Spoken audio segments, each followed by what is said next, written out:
오직 여호와를 앙망하는 자는 새 힘을 얻으리니 독수리가 날개치며 올라감 같을 것이요 다른 박질하여도 곤비하지 아니하겠고 걸어가도 피곤하지 아니하리로다. 아멘. 하나님 감사합니다. 이 시간도 예배합니다. 우리 모든 예배하는 심령들 처소마다 하나님께서 함께 해주시고 하나님을 예배하는 모든 곳에서 우리 하나님 영광을 받으시며 은혜를 더하여 주십시오. 예배의 시정을 의탁합니다. 존귀하신 예수 그리스도의 이름으로 기도하옵나이다. 아멘.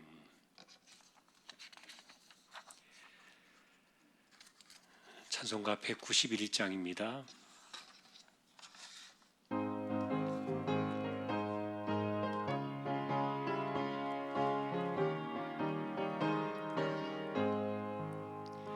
내가 매일 기쁘게 순례의 길 행함은 주의 팔이 나를 안도함이요 내가 주의 큰 복을 받는 참된 비결은 주의 영이 함께함이라. 성령이 계시네 할렐루야 함께하시네 좁은 길을 걸으며 밤낮 기뻐하는 것 주의 영이 함께함이라. 전에 죄에 빠져서 평안함이 없을 때 예수 십자가의 공 힘입어 그 발 아래 엎드려 참된 평화 얻음은 주의 영이 함께함이라. 성령이 계시네 할렐루야 함께하시네 좁은 길을 걸으며 밤낮 기뻐하는 것 주의 영이 함께함이라. 나와 동행하시고 모든 염려하시니 나는 숲의 새와 같이 기쁘다. 내가 기쁜 마음으로 주의 뜻을 행함은 주의 영이 함께함이라. 성령이 계시네 할렐루야 함께하시네 좁은 길을 걸으며 밤낮 기뻐하는 것 주의 영이 함께함이라. 세상 모든 욕망과 나의 모든 정욕은 십자가에 이미 못을 박았네. 어두운 밤이 지나고 무거운 짐 벗으니 주의 영이 함께함이라. 성령이 계시네 할렐루야 함께하시네 좁은 길을 걸으며 밤낮 기뻐하는 것 주의 영이 함께함이라. 아멘. 정점래 권사님 기도하시겠습니다.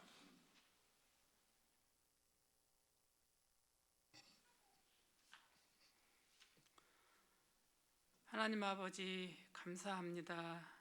오늘도 이렇게 하나님 앞에 나와 예배할 수 있는 귀한 시간과 여건을 허락해 주시니 감사합니다. 저희들은 늘 주님의 뜻대로 산다고 하면서 세상에 얽매여 살 때가 더 많았음을 이 시간 주님 앞에 다시 한번 고백하오니 우리의 잘못된 삶들을 용서하여 주시옵시고 우리가 늘 주님 앞에 나와 주님의 말씀 의지하면서 기도하면서 나아갈 수 있는 저희들이 될 수 있도록 은혜를 더하여 주시옵소서. 하나님 아버지, 우리 주한교회가 또한 계획하고 하고자 하는 일들이 많이 있지만은 코로나 때문에 1년 동안 이렇게 그냥 지내온 것을 볼 수 있습니다. 저희들이 코로나 문제로 인해서 많은 사람들이 집에서 예배드리고 또한 재단에 나오지 못하고 있는 이런 시대에 우리들이 정말로 늘 주님의 말씀 의지하면서 더 이제는 가까이 주님 앞에 나와 하나님의 말씀을 사모하고 주님 앞에 나와 기도하면서 나아갈 수 있는 우리 모든 성도들이 되게 하여 주시옵소서. 하나님 아버지, 참으로 우리 교회가 또한 이렇게 계획하고 이렇게 선교지를 또 선교사들을 파송하고 선교지를 위해서 기도하고 있습니다. 미얀마와 라오스와 네팔 땅 그리고 김포 저항교회까지 우리가 이렇게 돕는 손길을 통해서 기도하고 있사오니 그곳에서 보내진 귀한 주님의 종들을 기억하여 주시옵시고 늘 말씀을 들고 나가서 말씀을 전해야 되는데 코로나 때문에 전하지 못하고 힘들어하는 것을 볼 때 안타깝습니다. 하나님 아버지, 정말 이 코로나가 하루속히 물러가서 많은 사람들이 주님의 복음을 전하고 많은 사람들이 제단에 찾아 나와 기도할 수 있는 그런 날이 속히 올 수 있도록 은혜를 더하여 주시옵소서. 주님, 우리 중앙교회가 이제 어린 영아부부터 소망부 이르기까지 기간들이 있지만 그 각 기간을 주님 기억하여 주시옵시고 어린 아이들은 정말 어려서부터 말씀으로 굳게 설 수 있는 아이들이 되게 하여 주시옵시고 우리 소망부 어르신들은 늘 건강으로 지켜주시옵시고 제단에서 기도할 수 있는 어르신들이 될 수 있도록 은혜를 더하여 주시옵소서. 주님, 또한 질병으로 고통당하는 우리 성도들도 있습니다. 하나님께서 찾아가 주셔서 이루어야 주시옵시고 어루만져 주셔서 정말로 질병을 이기고 제단에 나와 예배할 수 있는 날이 속히 있도록 하나님께서 도와주시옵소서. 그래서 정말로 함께 한 자리에 교제하고 한 자리에서 서로 아버지 하나님이여 인사를 나눌 수 있는 그런 날이 올 수 있도록 은혜를 더하여 주시옵소서. 하나님 아버지, 우리 중앙에 또한 이렇게 고3 학생들이 있습니다. 하나님께서 지금까지 그 아이들이 공부해왔던 것들을 마지막까지 최선을 다해서 좋은 결과를 볼 수 있도록 하나님께서 은혜를 더하여 주시옵소서. 아버지 하나님, 코로나 때문에 이렇게 어려운 그런 가운데서도 우리 학생들이 굳건히 설 수 있는 또한 믿음이 굳건해질 수 있는 그런 학생들이 될 수 있도록 은혜를 더하여 주시옵소서.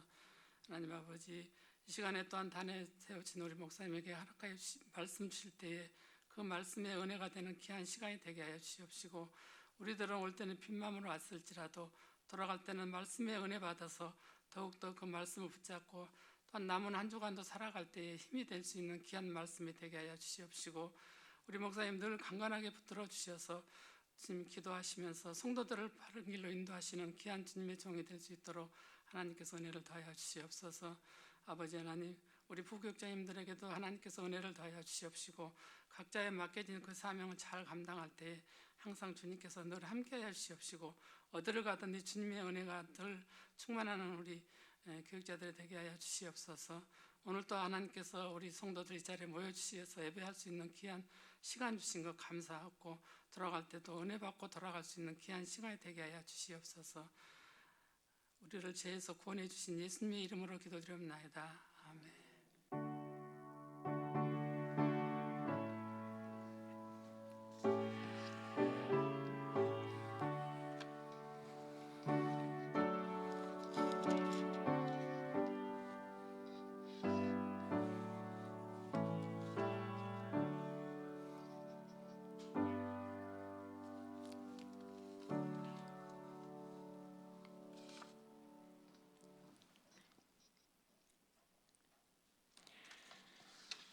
하나님 말씀 오늘은 룻기서 4장이 되겠습니다.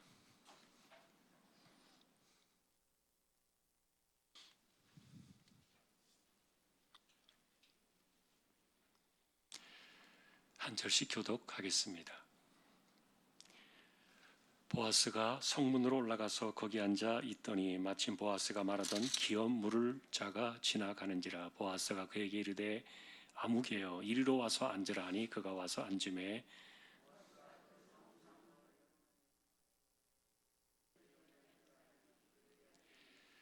보아스가 그 기업 물을 자에게 이르되 모압 지방에서 돌아온 나오미가 우리 형제 엘리멜렉의 소유지를 팔려 함으로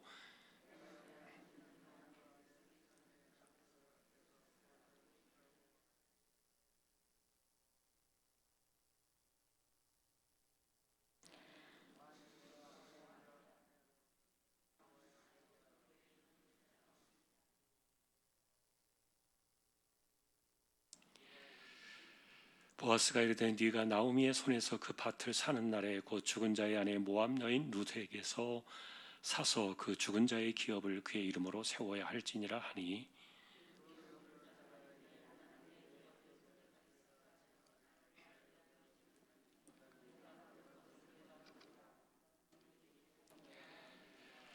옛적 이스라엘 중에는 모든 것을 무르거나 교환하는 일을 확정하기 위하여 사람이 그의 신을 벗어 그의 이웃에게 주더니 이것이 이스라엘 중에 증명하는 전례가 된지라.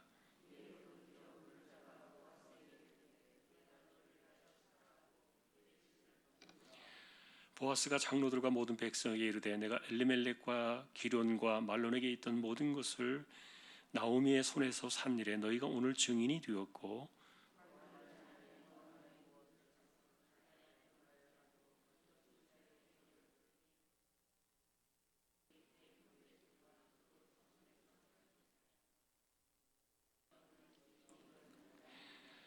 성문에 있는 모든 백성과 장로들이 이르되 우리가 증인이 되나니 여호와께서 네 집에 들어가는 여인으로 이스라엘의 집을 세운 라헬과 레아 두 사람과 같게 하시고 네가 에브라스에서 유력하고 베들레헴에서 유명하게 하시기를 원하며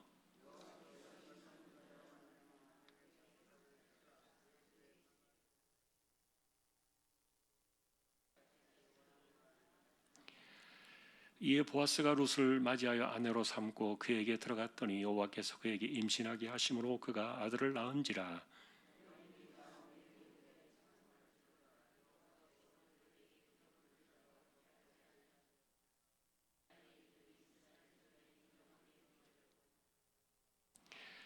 이는 내 생명의 회복자이며 내 노년의 봉양자라. 곧 너를 사랑하며 일곱 아들보다 귀한 내 며느리가 낳은 자로다 하니라.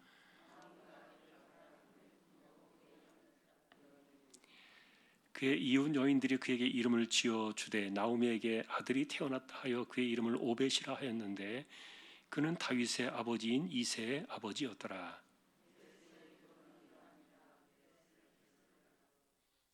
헤스로는 람을 낳았고 람은 암미나답을 낳았고 살몬은 보아스를 낳았고 보아스는 오벳을 낳았고 아멘. 교회 소식 말씀을 드립니다. 돌아오는 주일날 성찬 예식으로 예배를 드리게 되겠습니다. 한 주 우리가 은혜로 준비하시면 좋겠습니다.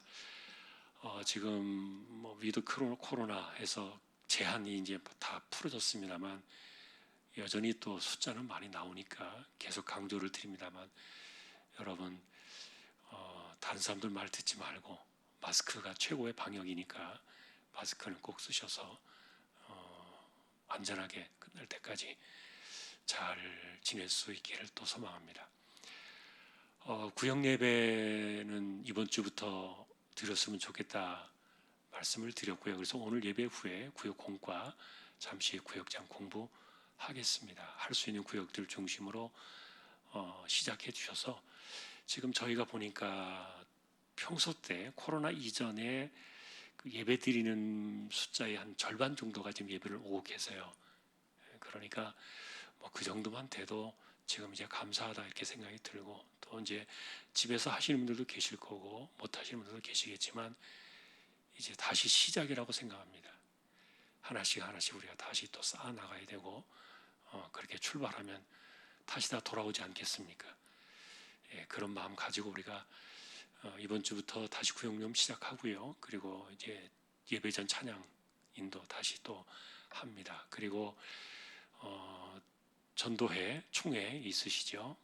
그대로 이렇게 또 진행해 주시면 됩니다. 그래서 연말 잘 준비할 수 있도록 또 함께 해 주시면 좋겠습니다.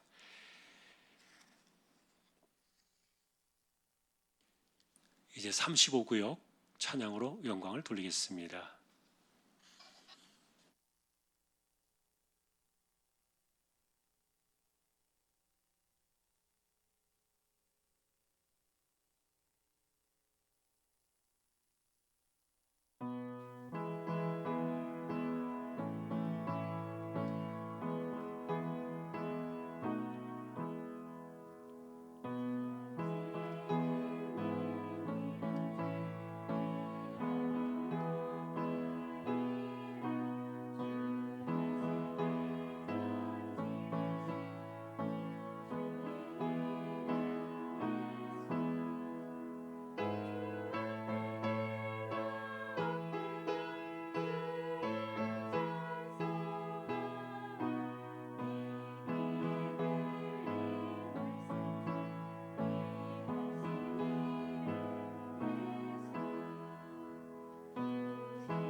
하나님 감사합니다. 35구역을 세워주셨습니다. 구역의 식구들을 기억해 두시고 붙들어 두시고 또 은혜 가운데 이 세대를 잘 이겨나가도록 하나님 힘을 더해 주십시오. 말씀을 상고하려고 합니다. 이 시간도 부족한 종과 저희 모두에게 말씀으로 임재하여 주십시오. 존귀하신 예수님의 이름으로 기도합니다. 아멘. 오늘은 이제 룻기서 4장입니다. 지난번에 저희는 보리밭, 밀밭, 탈곡하기 위해서 싸우는 그 노젓가리 옆에 잠을 자고 있었던 그날 밤에 보아스와 룻의 만남, 그 사건을 보았습니다. 아마도 그날 밤중에 깨어서 룻이 있는 것을 보았기 때문에 밤새도록 그 새벽이 올 때까지 보아스하고 룻하고 대화를 나누지 않았을까 그렇게 봅니다. 잠을 잔 것은 아니었기 때문에 밤을 지새워서 이렇게 이야기를 나누고 아마도 충분히 그런 부분에 대해서 이야기를 나누었던 것 같아요. 그런데 이제 이미 보아스도 그렇고 룻도 서로에 대한 그 좋은 평판이 있었기 때문에 상대방에 대해서 안 좋은 감정 가질 이유도 전혀 없었고요. 우리가 이제 살펴본 대로 보아스는 그 베들레헴에서 정말 유력한 사람으로 평판이 참 좋았고, 그리고 룻도 모함 여자였지만 그 올라온 지 얼마 안 돼서 그 일하던 그 밭에서부터 벌써 룻에 대한 평가가 다 나버렸죠. 그래서 이분들은 서로에 대한 어떤 좋은 감정들이 있지 않았을까 이렇게도 보여지고요. 그리고 지난주에 우리가 이제 보셨던 것은 실제로 이들에게 딱 문제가 하나 있는 것은 나이 차이다 그랬죠. 룻의 경우에는 이제 20 간 넘은 20이 안 됐을 수도 있고요. 어쨌든 그런 젊은 사람인 반면에 이제 보아스는 50 중반이 넘어가는 이제 이런 나이 차이가 있다 보니까 그것이 좀 걸림이 되었기는 했던 거예요. 그래서 사람들이 볼 때는 나오미가 자기를 위해서 이 며느리를 팔아버린 것 아니냐 이런 그 오해도 있을 수 있었다. 우리가 이제 지난주에 말씀을 드렸는데, 그런데 룻은 전혀 그런 생각이 아니었던 거죠. 실제로 자기가 돈 때문에 나이 많은 남자에게 팔려간다 이런 생각 전혀 하지 않고, 도리어 룻의 입장에서 그가 결정했던 것은 뭐라 그랬습니까? 하나님의 법을 따랐다 그렇게 말했죠. 그것은 룻이 하나님의 법, 그 당시에 그 집안을 지켜내기 위한, 지파를 지켜내기 위한 법이 있었기 때문에 그 하나님의 그 계명을 따라서 룻은 간 거지, 단순하게 어떤 그 욕심이나 재산이나 뭐 이런 거 전혀 생각이 없었던 거예요. 룻은 하나님만 보고 간 겁니다. 그래서 귀하다고 말씀을 드렸던 거고요. 그런데 이제 문제는 이들 앞에, 보아스와의 관계 앞에 먼저 그 기업을 물을 수 있는 권한을 가진 사람이 하나 있었죠. 그 사람의 이름을 성경에 쓰지 않았어요. 왜 쓰지 않았을까? 그 사람이 거절하게 되면은 혹시라도 그 사람에 대해서 어떤 안 좋은 평판이나 충분히 결정할 수 있는데 나쁜 이야기들이 돌 수도 있기 때문에 이름을 빼버리는 것이 아닌가 이렇게 보여져요. 그래서 어쨌든 그의 결정도 존중해야 되니까, 그래서 무명으로 성경이 이렇게 남긴 겁니다. 자, 그런데 이제 이런 과정들을 이제 오늘 4장에서는 보여주죠. 그래서 오늘 기업 모른다는 것이 도대체 뭐냐에 대한 이야기를 이제 우리가 좀 궁금해할 수 있는데, 이제 그 이야기를 이제 하는 거예요. 그래서 새벽이 되자마자 사람이 일어나서 아침 일찍 일하러 나가니까 이 사람을 만나기 위해서 보아스가 밭에서 그 룻하고 있던 자리에서 나와가지고 바로 성문으로 올라가는 거예요. 예전에는 그 성문이 이렇게 우리식으로 말하면 이제 공터입니다. 사람들이 많이 모이는 공터 같은 곳이에요. 공동 거기에는 뭐 장소도 있고 그리고 이렇게 의자 같은 것도 놓여져 있고 그래서 사람들이 무슨 일이 있으면 거기 다 이렇게 모이는 거예요. 동네 사람들이. 그래서 이 공터에 있는 그 담벼락 위에 보아스가 올라가 앉고 그 다음에 이제 그 동네에 있는 장로급에 해당이 되는 10사람을 어른들이죠. 연세 많은 그 어른들을 10사람을 초대하다가 같이 이제 앉은 겁니다. 이 증인으로 삼으려고요. 그리고 기다렸는데 마침 이제 이 기업을 부를 수 있는 권한이 있는 이 사람이 일을 하려고 지나가고 있었던 거예요. 그래서 보아스가 그를 불렀습니다. 그리고 이리 와서 잠깐 앉아라. 그래서 이 사람을 불러 올렸죠. 그러니까 이제 이런 모습을 보면은 동네 사람들이 일을 하러 나가다가도 지금 뭔가 결정되려고 하는구나. 그래서 사람들이 이제 다 그 주변에 이제 모여들기 시작했고 앉은 거예요. 무슨 일이 벌어질 것인가. 그런데 이제 보아스가 그 나오미와 룻의 이야기를 한 겁니다. 자, 여러분 이제 기업을 부른다는 말은 이런 거예요. 실제로 엘리멜렉이 그 집을 베들레헴을 떠나서 모압 땅으로 내려갔잖아요. 기근을 피해서. 그러나 그 이스라엘 사람들이 그 땅을 사고 팔 수는 없죠. 팔더라도 실제로 안식년이 되거나 아니면 희년이 되면 다 돌려준단 말이에요. 그래서 실제로는 땅을 파는 게 아니라 그 땅에 대한 어떤 소유권, 그 경작권 이런 것들을 이제 주고 파는 건데 그런데 이제 정말 너무 가난하고 빚을 지고 이랬을 경우에는 그 땅을 팔아버렸어요. 그럼 이제 그것은 더 이상 내 기업이 안 되는 거죠. 우리 식으로 말하면요, 문중의 재산 같은 겁니다. 그래서 한 개인에게 주었지만 그러나 그것은 문중 재산 같은 그런 개념으로 되어 있었기 때문에 엘리멜렉의 그 땅은 이제 놔두고 갔다 왔는데 이제 아무것도 무일 뿐이잖아요. 그래서 이제는 이 나오미가 그 땅을 누군가에게 팔아버린다면은 그 집안 사람이 아닌 다른 사람에게 팔아버리면 이 문중의 땅이 넘어가 버리잖아요. 우리 식으로 말하면 그런 거예요. 그래서 다른 문중에게 이 땅을 넘기지 않기 위해서 그 같은 문중에 있는 사람이 이 땅을 사면은 이 땅은 고스란히 그 문중 안에 남게 되니까 이게 기업을 부른다는 거예요. 다른 지파에게 땅을 넘기지 않는다는 겁니다. 다른 집안 사람들에게 이 땅이 넘어가지 않게 하는, 그래서 우리의 공동 소유의 재산으로 남게 하기 위해서 그래서 이 기업 물을 사람이 이 땅을 대신 사주는 겁니다. 그러나 그 땅을 사주면은 자기께 되는 게 아니라 그냥 나오미의 것이 되는 거예요. 그럼 뭡니까?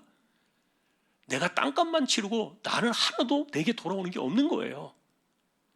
그러니 기업을 부른다는 말은 순수하게 하나님께서 땅을 지파에게 할당된 땅을 이것을 갖다가 넘기지 마라, 그대로 소유하라라는 그런 하나님의 명령을 지키기 위해서 누군가가 하는 겁니다.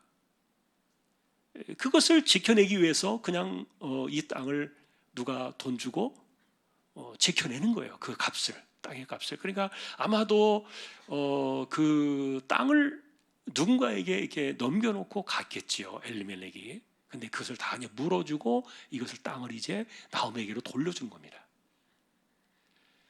자, 그러니까 돈의 지출이 많겠지요. 땅값 지불해야 되지요. 자, 그런데 문제는 이렇게 이제 땅값을 지불할 뿐만 아니라 그 집안의 사람들의 기업을 책임을 져줘야 되는 거예요.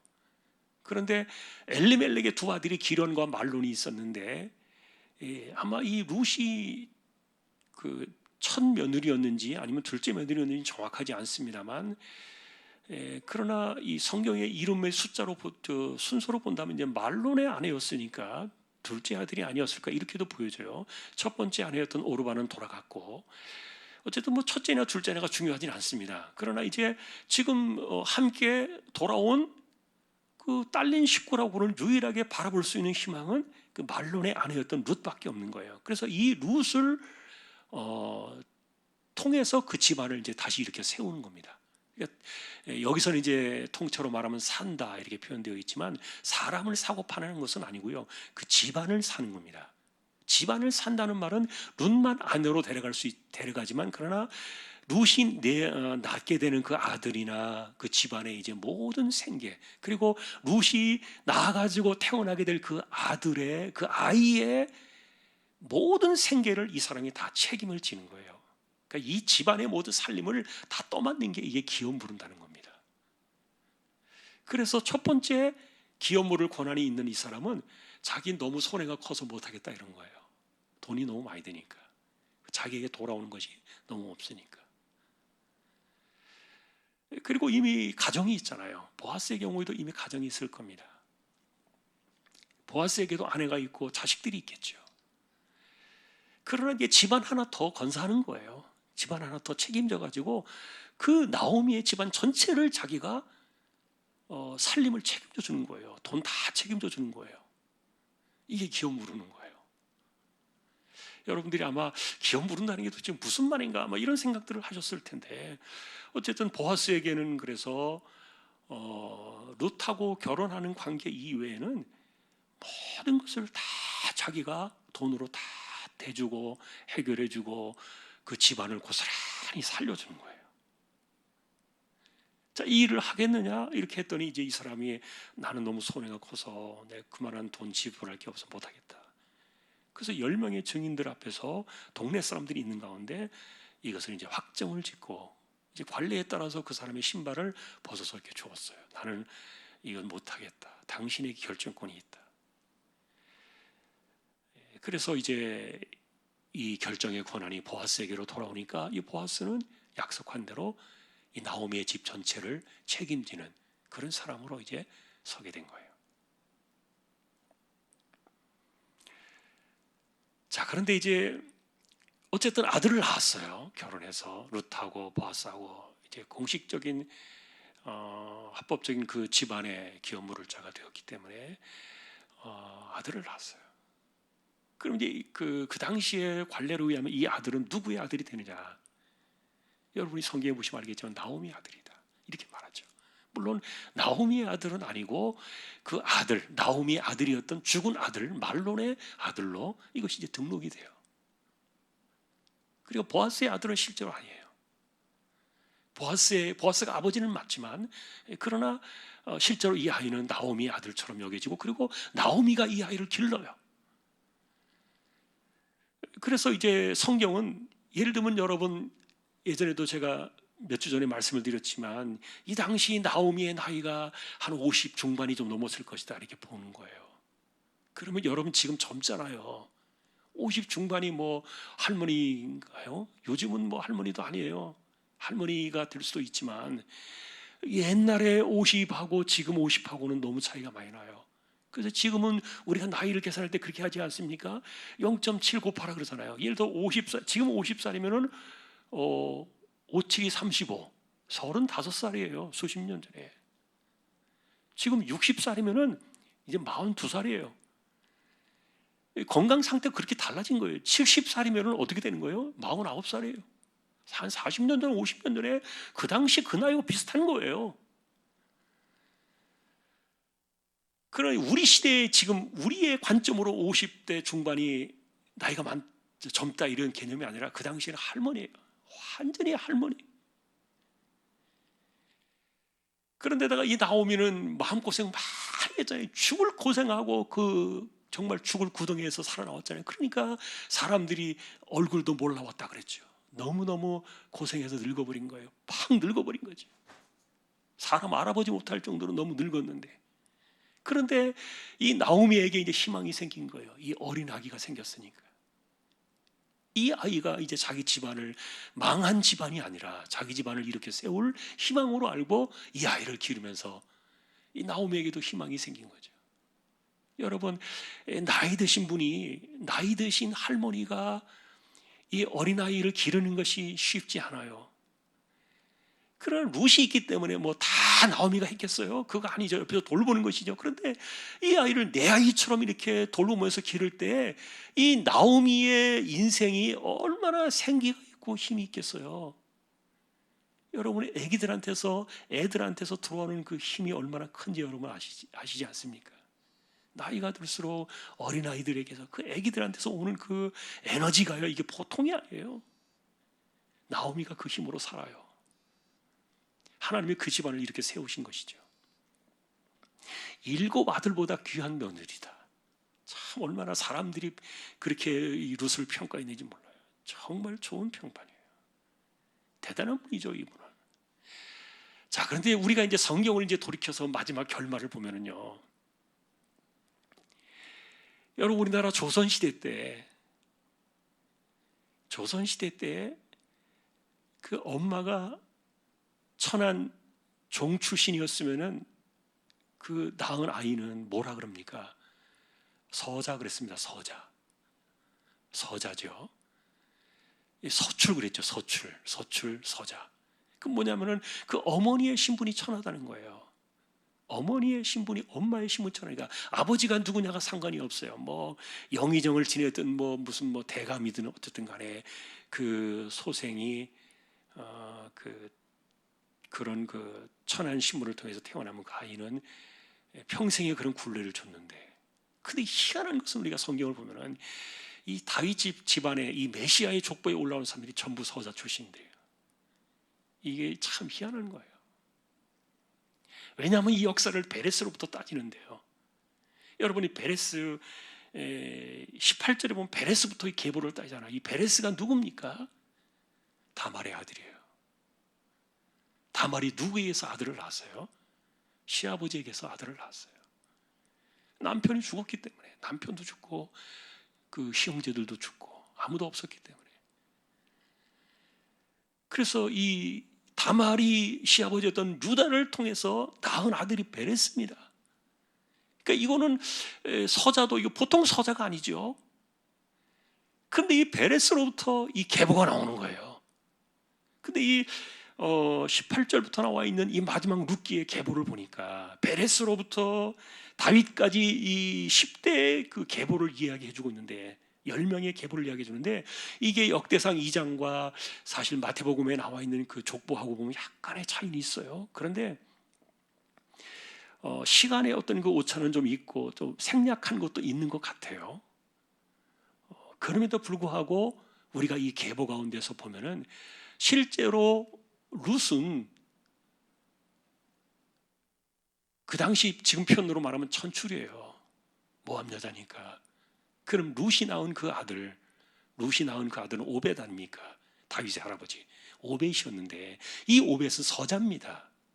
서자가 되는 거예요. 그러나 성경은 이런 사람들을 족보의 핵심 속에 집어넣은 거예요. 뼈대로 집어넣은 거예요. 근데 우리가 또 기가 막힌 것은 뭐냐 하면은 21절에 보시면 살몬은 보아스를 낳았다 이렇게 나오는데, 이 마태복음에서 이 족보를 정리한 것을 보니까 이 살몬의 아내가 누굽니까? 라합이에요. 그럼 여러분 아실 거예요. 라합. 가나안 초기 시대 때 기생 출신이었던 라합. 그 사람의 아들이, 라합이 낳은 아들이 누구예요? 보아스라는 거예요. 그러니까 이 보아스는요, 다른 사람들의 입장에서는 어쩌면은 뭐 혈통 따지겠죠. 혈통 뭐 어쩌고 이렇게 따질 겁니다. 그러나 이미 이 베들레헴에 살고 있는, 이 보아스가 살고 있는 그 동네의 대부분의 사람들은 누구의 후손이냐면은 베레스의 후손이에요. 아까도 말했던 것처럼 베레스의 그 어머니가 누구라고요? 다말이에요. 그 베레스의 후손들로 이루어진 그 마을이에요, 이 마을이. 그러니까 그쪽에 여러분 우리나라도 지금 보면 이렇게 같은 그 성씨가 있는 사람들이 모여 사는 동네들이 있잖아요. 비슷하게. 베들레헴이 그런 동네인데, 이 베레스의 후손들이 모여 살던 동네인데, 그런데 이 보아스 역시 자기의 어머니가 누구예요? 기생이에요. 기생 출신이었죠. 기생으로 끝까지 한 건 아니니까. 그러니 이 보아스의 입장에서도 이 사람은 이 룻이 모압 여자인지 이스라엘 여자인지 별로 그렇게 중요하지 않은 거예요. 뭐가 중요한 겁니까? 신앙이 중요했던 거예요.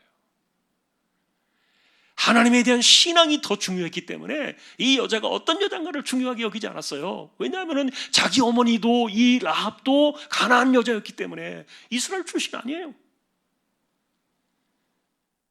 그러나 라합이 어떻게 살았습니까? 그 여리고 성이 무너지고 그 가나안 땅 거기가 완전히 다 참멸을 당할 때 라합이 하나님만 바라보고 돌아왔잖아요. 그러니까 이 라합이 신분이나 이런 것 때문에 이렇게 된 게 아니에요. 라합은 철저하게 하나님을 보고서 돌아온 여자였기 때문에 하나님이 그것을 귀하게 여기셔서 그 집안에 복을 내리신 거예요. 그렇게 했더니 이 보아스의 입장에서는 그러니까 예를 들면 자기가 서자 출신이기 때문에 보아스도 어쩌면은 그 동네에서 약간의 어린 시절에 눈총을 받았을지도 모르겠어요. 그래서 이 보아스라는 사람이 사실 여러분 어려움을 겪으면요 신앙이 더 좋아요. 참 이렇게 막 홀대를 받고 좀 눈칫밥 먹고 서러움 당하고 이런 사람들이 하나님만 바라보잖아요. 세상의 원리가 그래요. 그렇게 힘들게 살아가는 사람들이 어린 시절을 그렇게 살아갔던 사람들이요 철저하게 하나님만 바라보면서 크게 된 사람들이 많아요. 그런 사람들이 오히려 하나님께서 크게 쓰시고요 그런 사람들이 큰 인물로 세운 사람들이 많은데 보아스가 대표적으로 그런 사람이에요. 그런데 이제 성경은 이렇게 이 룻이 낳은 이 아들 오벳을 동네 사람들은 이 아이가 정말 복 있는 아이다. 그래서 이 아이를 그 나오미의 아들이라 그래가지고 이렇게 오벳이라 이름을 동네 그 할머니들이죠. 그러니까 나오미의 또래 되는 동기 그 할머니들이 이름을 지어줬는데 그런데 실제로 이 오벳은 물론 나오미의 집을 책임지기도 하지만 그러나 보아스의 적장자가 되는 거예요. 서자이면서 보아스 집안의 적장자가 되어가지고 다윗의 할아버지로 그 족보에 이름이 올라가는 겁니다. 참 우리가 이런 것들을 보면은 그래서 하나님 앞에서는 사실은 우리가 이제 이런 것들을 정리해 볼 때 지금 말씀드린 내용처럼 하나님이 귀하게 보시는 것은 신분이 아니죠. 출생이나 신분이나 이런 거는 인간들끼리 따지는 거 아닙니까? 뭐 계급 따지고 뭐 금수저, 은수저, 뭐 흙수저 뭐 이런 거 따지고 뭐 재벌이냐 아니면 뭐 이런 거요 하나님 앞에서 정말 아무것도 아닌 거예요. 하나님께서 보시는 것은 그런 것이 아니라 중심이었어요. 그리고 다말이 사실은 베렛을 낳을 때 시아버지로부터 그 쌍둥이를 낳을 때 세라하고 베렛을 낳을 때 이 아이들을 낳을 때도 사실은 그 집안을 세우기 위해서 다말이 그렇게 했던 거예요. 하나님께서 어떤 그런 혈통의 그런 개념들을 중요하게 여기셨고 그리고 지금 보고 있는 것처럼 서자 출신들 이런 사람들이 더 하나님의 손에 크게 쓰임받는 이 세상의 상식하고는 맞지 않는 거예요. 하나님의 방식은요 그래서 우리가 인간의 어떤 그 눈에 보이는 것 가지고 판단이 안 돼요. 또 하나 중요한 것은 실제로 그 어머니의 신앙이 그 집안의 미래를 결정한다는 거 이거는 변함없는 진리예요. 아버지가 그 집안의 가문을 결정하지 않아요. 어머니가 그 집안의 후대를 결정해요. 성경의 원리예요. 그게 유대인들의 원리였고요. 그러니까 룻의 그 신앙이 고스란히 그 신앙이 그대로 이어지는 거예요. 어쩌면 여러분 이 룻이 낳은 이 오벳은 역시 또 서자잖아요. 서자. 그러나 이 아이가 얼마나 그 믿음으로 잘 자랐겠어요. 그래서 이세라는 그 아들을 잘 낳았고 그리고 다윗을 만나게 되는.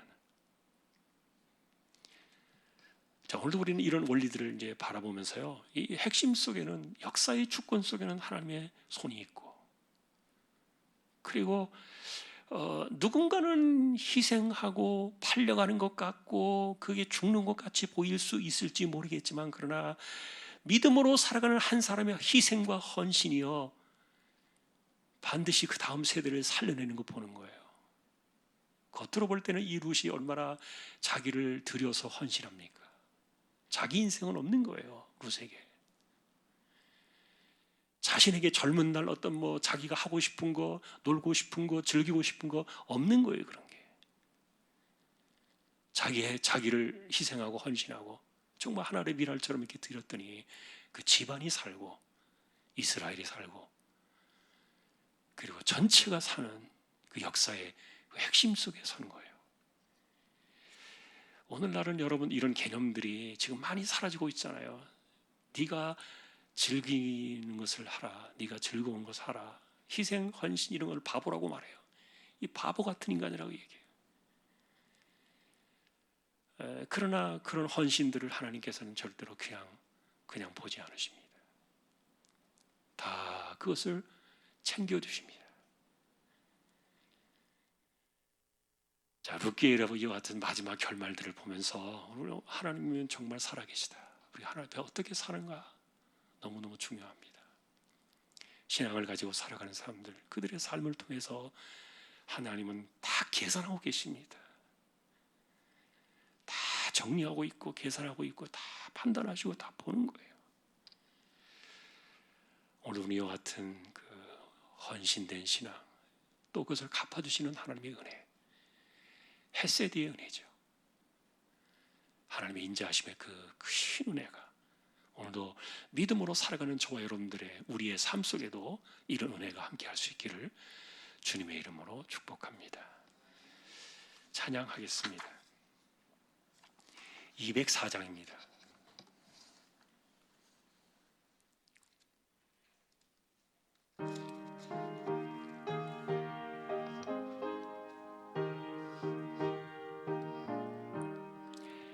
주의 말씀 듣고서 준행하는 자는 반석 위에 터닫고 집을 지음 같아.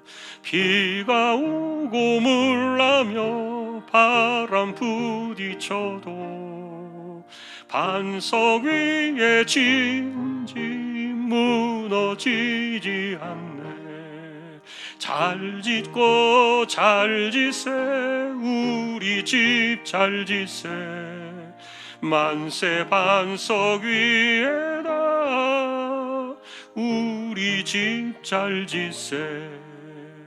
주의 말씀 듣고도 행치 않는 자는 모래 위에 터닫고 집을 지음 같아.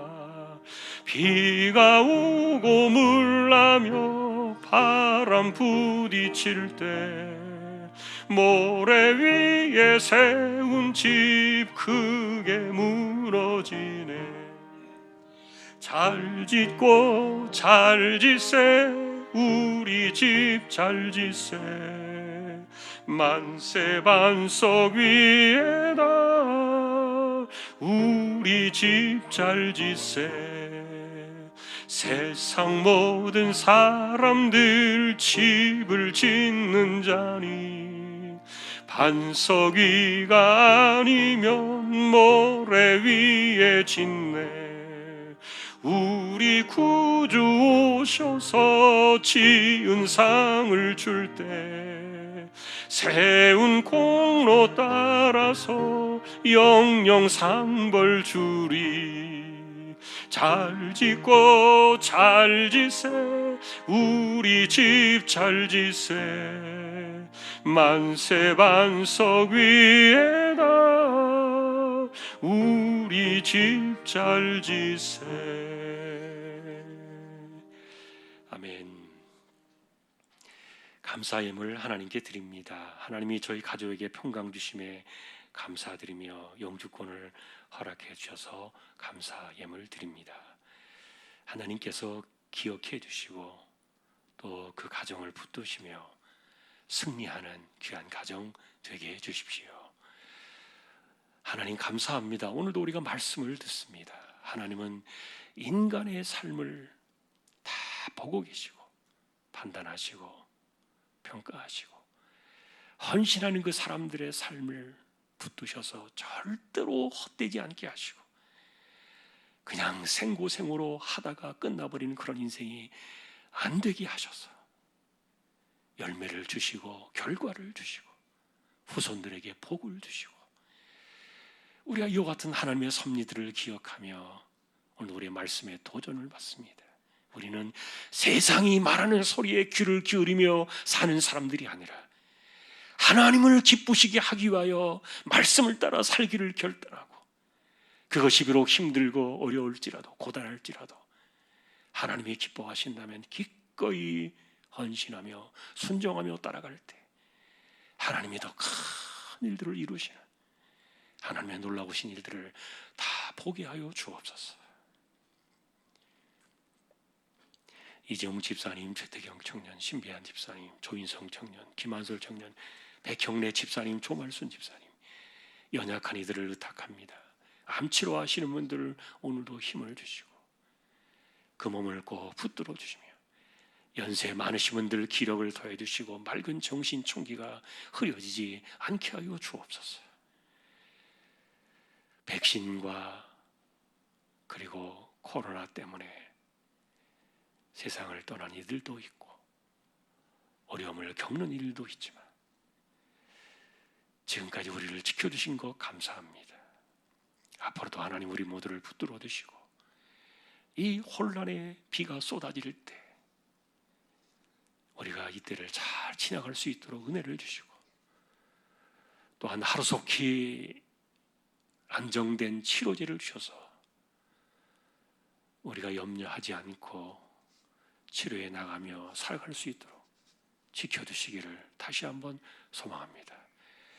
갑작스러운 혼란과 어려움들로 돌아가지 않도록 지켜주시고 이제 교회가 하나씩 둘씩 이제 다시 모임을 시작하고 다시 이렇게 세워나가려고 합니다. 그동안에 허물어지고 무너져 있었던 것들이 다시 다 수축되게 하시고 하나씩 둘씩 다 세워져 갈 수 있도록 시간이 걸리더라도 우리가 차분하게 그리고 다 세워나갈 수 있도록 은혜를 내려주시기를 소망합니다.